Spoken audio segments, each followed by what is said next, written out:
नमस्कार, फटाफट खबरों के बुलेटिन में आपका स्वागत है। मैं हूं आपके साथ सुप्रीत सचदेव। आइए शुरू करते हैं फटाफट खबरों का सिलसिला। हरियाणा विधानसभा सत्र की कार्यवाही के आखिरी दिन हरियाणा विधि विरुद्ध धर्म परिवर्तन निवारण विधेयक 2020 सदन में पेश किया गया, जिसे विधानसभा में पास किया गया। हरियाणा में अब जबरन धर्म परिवर्तन नहीं होगा और जबरन धर्म परिवर्तन करवाने पर कार्रवाई होगी। इसके साथ ही अपनी मर्जी से व्यक्ति धर्म परिवर्तन कर सकता है, लेकिन धर्म परिवर्तन से पहले प्रशासन को जानकारी देना जरूरी है।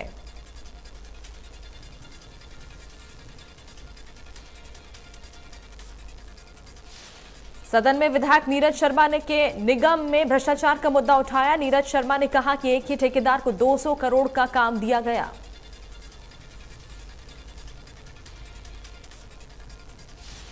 नीरज शर्मा ने पूछा कि साल 2014 से 2021 तक फरीदाबाद नगर निगम में कितने घोटाले सामने आए और कितने घोटालों की जांच की गई।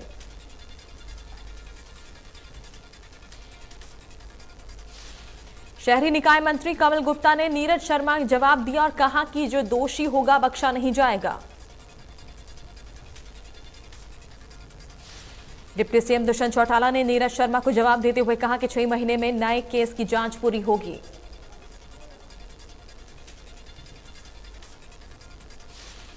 विधायक मोहम्मद इलियास ने मेवात में स्टेडियम का मुद्दा उठाया। मोहम्मद इलियास ने स्टेडियम बनाने पर पूछा, पुन्हाना में स्टेडियम में कब बनेगा। मोहम्मद इलियास के सवाल पर संदीप सिंह ने कहा, पिनगवा में स्टेडियम बना है और जमीन उपलब्ध होने पर स्टेडियम का निर्माण होगा।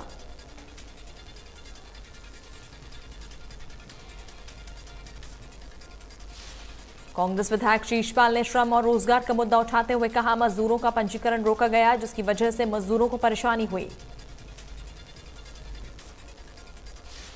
सदन में नयनपाल रावत ने कहा कि सदन में विपक्ष ढोंग करता है, जनता सरकार के साथ है।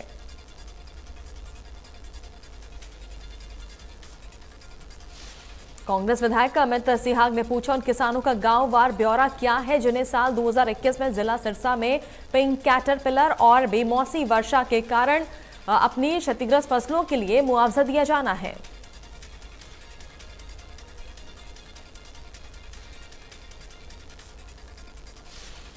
डिप्टी सीएम दुष्यंत चौटाला ने कहा कि सिरसा के किसानों का गांववार विवरण, जिन्हें खरीफ 2021 के लिए उनकी फसलों के नुकसान का मुआवजा अभी प्रदान किया जाना है, उनमें कुल 65,620 किसानों में से 10,337 किसानों को मुआवजा दिया है। वहीं सदन की कार्यवाही में झज्जर में गर्ल्स स्कूल का मुद्दा उठाया, जिस पर डिप्टी सीएम दुष्यंत चौटाला ने कहा कि कॉलेज की जरूरत होगी तो बनाएंगे।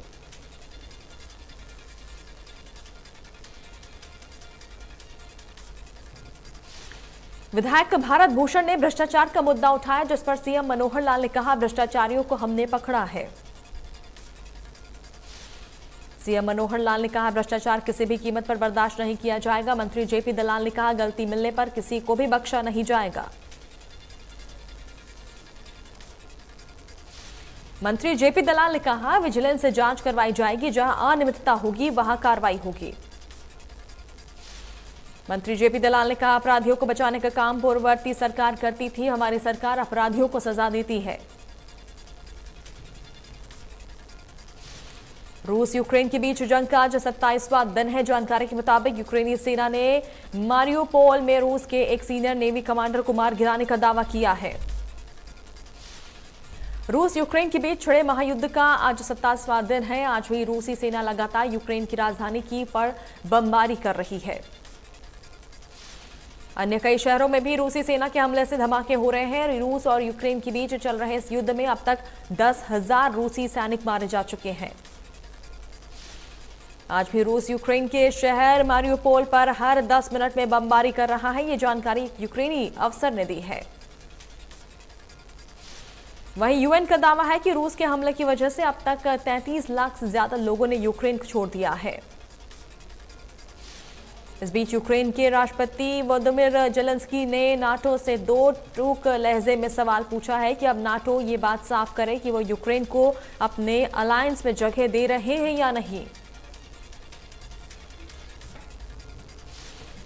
धननगरी कुरुक्षेत्र में भारतीय किसान यूनियन की प्रदेश स्तरीय बैठक हुई, जिसमें भाकियू नेता गुरनाम सिंह चढ़ूनी भी शामिल हुए। चड़ूनी ने केंद्र सरकार को चेतावनी देते हुए कहा कि अभी तक किसानों पर दर्ज मुकदमों को वापस लेने की प्रक्रिया शुरू नहीं की गई है। एमएसपी गारंटी कानून भी दूर की कौड़ी है, तो फसल खराब होने पर सर्वे नहीं कराया गया है। इन तमाम मुद्दों को लेकर आगामी 2 अप्रैल को प्रदर्शन होगा।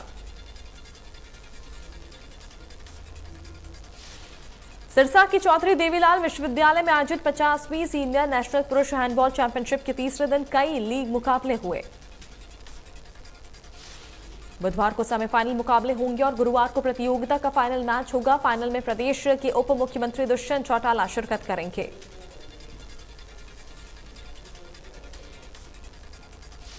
कुरुक्षेत्र में कांग्रेस के कद्दावर नेता और पूर्व मंत्री अशोक अरोड़ा ने रसोई गैस के बढ़े दामों पर कहा कि लगातार देश में महंगाई बढ़ रही है। गत 2 वर्षों में महंगाई 44% बढ़ी है। पेट्रोल, डीजल और रसोई गैस ही नहीं, हर चीज के दाम लगातार बढ़ रहे हैं। केंद्र सरकार हो या प्रदेश सरकार, सब देश की गरीब जनता को लूटने का कोई अवसर नहीं छोड़ रहे। पूर्व मंत्री अशोक अरोड़ा ने कहा कि रसोई गैस से गृहिणियों का वास्ता रहता है और यह बढ़ोतरी वापस होनी चाहिए।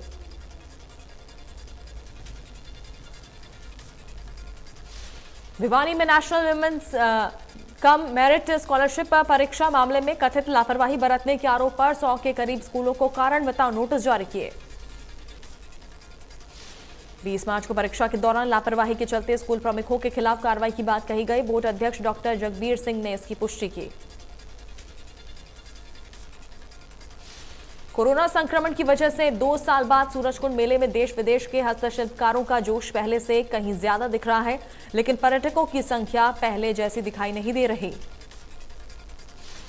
सूरजकुंड मेला फरवरी की हल्की सर्दी की वजह मार्च की गर्मी में लगा है, जिसकी वजह से पर्यटकों की संख्या में कमी नजर आ रही है। चंडीगढ़ से आए हस्तशिल्पकार मामराज का कहना है कि पहले कई बार मेले में आए हैं और उनकी दुकानदारी भी काफी अच्छी रही है। वे अपने हाथों से पक्षियों के घरौंदे बनाते हैं।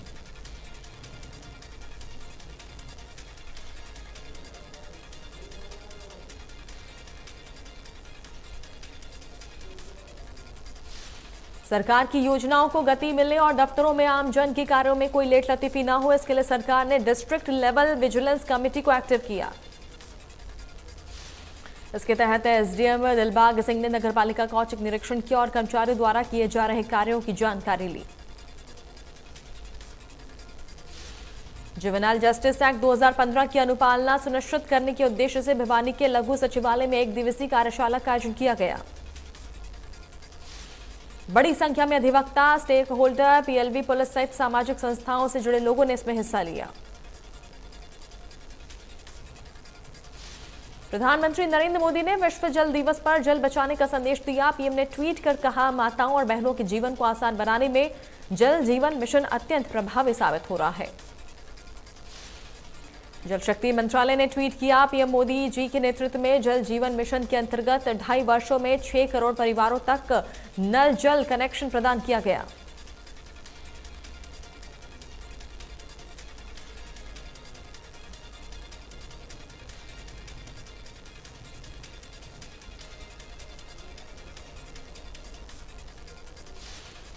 चरखी दादरी के गांव रावलधी स्थित औद्योगिक प्रशिक्षण संस्थान में विश्व जल दिवस पर जन स्वास्थ्य विभाग की तरफ से एक कार्यक्रम का आयोजन किया गया। इसमें मुख्य अतिथि जन स्वास्थ्य विभाग कार्यकारी अभियंता संजीव त्यागी पहुंचे। युवा बच्चों को पेंटिंग के माध्यम से पानी का सदुपयोग करने और स्वच्छ रखने के लिए प्रेरित किया। गुरुग्राम में विश्व जल दिवस के अवसर पर भूजल स्तर को बढ़ाने और जल संरक्षण को लेकर मुहिम शुरू की गई। इस मुहिम के तहत वजीराबाद में 30 एकड़ में झील का भी निर्माण किया जा रहा है। इस झील के अंदर पानी भरा जाएगा, जिससे जल संरक्षण किया जा सके। यही कारण है कि आसपास की पहाड़ी का पानी वेस्ट ना जाकर इस झील में बारिश के पानी को लाया जाएगा। प्रदेश की बेटियां एक के बाद एक देश और प्रदेश का नाम रोशन कर रही हैं। एशियाई यूथ मुक्केबाजी में एक बार फिर कैथल के क्योड़क गांव की बेटी ने अपने मुक्के का दम दिखाया है। स्नेहा तंवर ने जॉर्डन में आयोजित एशियाई यूथ मुक्केबाजी में कांस्य पदक हासिल किया। पदक हासिल करने के बाद बेटी स्नेहा तंवर गांव वापस लौटी तो ग्रामीणों ने स्नेहा तंवर का भव्य स्वागत किया। स्नेहा ने अपनी जीत का श्रेय अपने कोच राजेंद्र सिंह और माता पिता को दिया। स्नेहा राष्ट्रीय स्तर पर अब तक 2 बार पदक जीत चुकी है। साथ ही खेलो इंडिया में भी पदक हासिल किया था। प्रदेश में सरसों की खरीद के लिए विभाग ने पूरी तैयारी कर ली है, लेकिन बाजार में सरसों का भाव कम होने के चलते खरीद केंद्रों पर किसान नहीं पहुंच रहे हैं। चरखी दादरी में मार्केट कमेटी सचिव बसंत कुमार ने बताया कि प्रशासन ने किसानों की फसल को खरीदने के लिए सभी खरीद केंद्र पर बिजली पानी की समुचित व्यवस्था करवाई है। मार्केट कमेटी सचिव ने बताया कि सरकार 5,050 रुपए प्रति क्विंटल के हिसाब से सरसों की खरीद कर रही है, लेकिन मंडी से बाहर सरसों का भाव 6,000 से ज्यादा है, जिसके चलते मंडी में किसान कम संख्या में पहुंच रहे हैं। कैथल में बिना नियम स्कूल फीस में बढ़ोतरी से अभिभावक गुस्से में है। अभिभावकों का निजी स्कूल पर आरोप है कि स्कूल ने बिना फॉर्म 6 फीस में बढ़ोतरी की है, जो नियम के विरुद्ध है। ऐसे में फीस वापसी की मांग को लेकर अभिभावकों ने जिला शिक्षा अधिकारी कार्यालय में जमकर हंगामा किया। सड़कों की मरम्मत के लिए बनाई गई हरपथ ऐप को मैनेज करने वाली एजेंसी की बड़ी लापरवाही सामने आई। ऐप पर दी गई शिकायत के जवाब में पुलिया को सही करने की जगह फोटो एडिट कर मरम्मत का दावा किया। ग्रामीणों ने मुख्य मार्ग पर स्थित टूटी पुलिया की समस्या हरपथ ऐप पर अपलोड की। विभाग के अधिकारियों ने पुलिया दुरुस्त किए बिना ऐप पर दूसरी पुलिया की फोटो अपलोड कर मरम्मत का दावा किया। इसकी शिकायत ग्रामीणों ने पीडब्ल्यूडी को दी। विभाग के अधिकारियों ने बताया कि ये मेजर कार्य है जो हरपथ ऐप के अंदर नहीं आता है और जेई को पुलिया का निर्माण करवाने के लिए आदेश जारी किए गए हैं। बल्लभगढ़ में मिलावटी और नकली घी के धंधे की मिल रही शिकायतों के चलते अंबेडकर चौक के पास गोपाल जी और रमेशा डेयरी पर मुख्यमंत्री उड़न दस्ते की टीम ने छापेमारी की। कई घंटे तक उड़न दस्ते के अधिकारियों ने यहां बन रहे घी की जांच किया। बाद में उन्होंने जीएसटी विभाग और दमकल विभाग के अधिकारियों को भी बुला लिया। फिलहाल अधिकारियों ने दुकान पर मौजूद घी की सैंपलिंग कर ली है और अब सैंपलों को जांच के लिए प्रयोगशाला में भेजा जाएगा।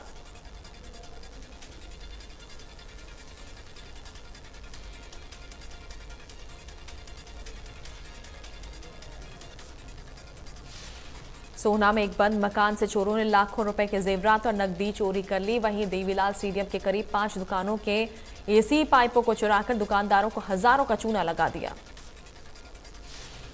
सोहना में एक सप्ताह में 5 जगह पर चोरों ने चोरी करके लाखों रुपए के सामान पर हाथ साफ किया, लेकिन अभी किसी भी मामले में पुलिस को कोई कामयाबी नहीं मिली है।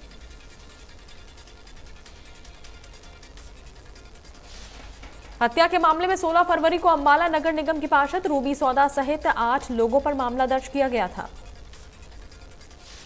तब से रूबी सौदा नगर निगम के मीटिंग में शामिल नहीं हुई तो निगम कमिश्नर ने उनके घर पर नोटिस छपवाकर कारण बताओ नोटिस जारी किया। इसके बाद यह मामला अंबाला के कमिश्नर के समक्ष पहुंचा और रूबी सौदा ने अपना पक्ष रखा। इस मौके पर भाजपा के मनोनीत पार्षद संदीप सचदेवा उनके साथ मौजूद रहे। पलवल के पुलिस अधीक्षक राजेश दुग्गल ने बताया कि होटल की अपराध शाखा पुलिस ने मुखबिर की सूचना पर 1 करोड़ 50 लाख रुपए की कीमत का 6 क्विंटल 61 किलो 450 ग्राम गांजा पकड़ा। पुलिस ने इस मामले में 2 लोगों को गिरफ्तार किया। पकड़े गए आरोपी इस गांजे को विशाखापट्टनम से कैंटर में भरकर बिक्री के लिए ताबड़ू सोहना लेकर जा रहे थे। सोनीपत में खाकी पर एक के बाद एक दाग लग रहे हैं। पिछले 1 हफ्ते में पुलिसकर्मियों पर 2 बार रिश्वत लेने का आरोप लगा है। पहला मामला 17 मार्च को सामने आया था, जिसमें रोहतक विजिलेंस ने सेक्टर 23 पुलिस चौकी के एएसआई विजेंद्र को 10,000 रुपए की रिश्वत लेते रंगे हाथ गिरफ्तार किया। वहीं दूसरा मामला इसी हफ्ते सामने आया, जहां सदर थाना की पीसीआर पर तैनात चालक सुनील कुमार पर ओवरलोडेड ट्रैक्टर के चाकों से पैसे लेने का आरोप लगा है। रेवाड़ी में एक शख्स पिछले 1 वर्ष से अपने 7 वर्षीय बेटी की तलाश में कभी पुलिस तो कभी कोर्ट कचहरियों के चक्कर लगा रहा है। इसका आरोप है कि जिस शख्स के पास ये काम करता था उसी ने उसकी पत्नी के साथ अवैध संबंध बना लिया और 2021 में वो उसकी पत्नी और बेटे को लेकर कहीं फरार हो गया। बहादुरगढ़ के आधुनिक औद्योगिक क्षेत्र में बीती रात आग के तांडव ने जमकर अपना कहर बरपाया। जूते बनाने वाली 2 फैक्ट्रियों में आग लग गई। देखते ही देखते आग चारों तरफ फैल गई। इस घटना में दोनों फैक्ट्रियां जलकर राख हो गई। इन फैक्ट्रियों में करोड़ों रुपए के नुकसान की आशंका है। सोनीपत के पुरखास अड्डा पर शॉर्ट सर्किट की वजह से ग्रोसरी स्टोर में आग लग गई। इस दौरान लाखों रुपए का सामान जलकर राख हो गया। सूचना मिलते ही दमकल कर्मी मौके पर पहुंचे। कड़ी मशक्कत के बाद आग पर काबू पाया गया। पानीपत की पुरेवाल कॉलोनी में 19 वर्षीय युवक ने प्रेमिका की मौत की खबर से आहत होकर गत रात्रि कमरे में फांसी का फंदा लगाकर जान दे दी। तरावड़ी जीटी रोड पर तेज रफ्तार ट्रक चालक ने 2 छात्राओं को टक्कर मार दी। हादसे में एक छात्रा की ट्रक के नीचे कुचले जाने से मौके पर मौत हो गई, जबकि एक छात्रा गंभीर रूप से घायल है। मौके पर ट्रक चालक तेज रफ्तार से फरार होने में कामयाब हो गया। मौके पर पहुंची पुलिस ने सेक्टर 4 से चालक समेत ट्रक को काबू किया। करनाल में भ्रष्टाचार के आरोपों में घिरे तहसीलदार राजबख्श को 6 दिन के पुलिस रिमांड के बाद कोर्ट में पेश किया गया। रिश्वतखोरी के जरिए करोड़ों की संपत्ति अर्जित किए जाने की बात सामने आई। वहीं 6 दिन के रिमांड के बाद आरोपी को न्यायिक हिरासत में भेज दिया है। कोर्ट से प्रोडक्शन वारंट पर ले जा रही पुलिस की गाड़ी को सांगवान चौक पर रुकवाकर अपराधी की पत्नी और साले ने हाई वोल्टेज ड्रामा किया। पुलिस वाहन के आगे मोटरसाइकिल लगाकर उसे रुकवा लिया और चाबी भी तोड़ दिया। महिला ने कार के शीशे खोलकर हाथ ड्राइवर साइड में फंसा लिया। पुलिस कार्रवाई को बाधित किया। देश में लंबे समय से स्थिर चल रही पेट्रोल और डीजल की कीमतों में इजाफा हुआ है। राष्ट्रीय स्तर पर पेट्रोल और डीजल के दाम 80 पैसे प्रति लीटर बढ़ाए गए। राष्ट्रीय राजधानी दिल्ली में पेट्रोल की कीमत 96.21 हो गई है, जबकि डीजल का भाव 87.47 रुपए प्रति लीटर पहुंच चुका है। मुंबई में पेट्रोल 110.82 रुपए प्रति लीटर हो गया, जबकि डीजल 95 रुपए प्रति लीटर हो गया है। चेन्नई में भी पेट्रोल डीजल के दामों में इजाफा हुआ, जहां पेट्रोल 102.16 रुपए प्रति लीटर हुआ तो डीजल 92.19 रुपए प्रति लीटर हुआ है। कोलकाता में भी पेट्रोल डीजल के दामों में इजाफा हुआ, जिसके पेट्रोल 105.51 रुपए प्रति लीटर हो गया और डीजल 90.62 रुपए प्रति लीटर हो गया है। घरेलू एलपीजी सिलेंडर की कीमतों में बढ़ोतरी के बाद आज से दिल्ली में एलपीजी सिलेंडर की कीमत 899.50 से बढ़कर 949.5 रुपए हो गई है। वहीं मुंबई में प्रति सिलेंडर 949.50 रुपए खर्च करना होगा। इसी तरह कोलकाता में घरेलू एलपीजी सिलेंडर के लिए अब 976 रुपए देना होगा। वहीं चेन्नई में भाव 915.50 से बढ़कर 965.50 रुपए हो गए हैं। मेट्रो शहरों के अलावा लखनऊ में घरेलू सिलेंडर के दाम 938 रुपए से बढ़कर 987.50 रुपए हो गए हैं।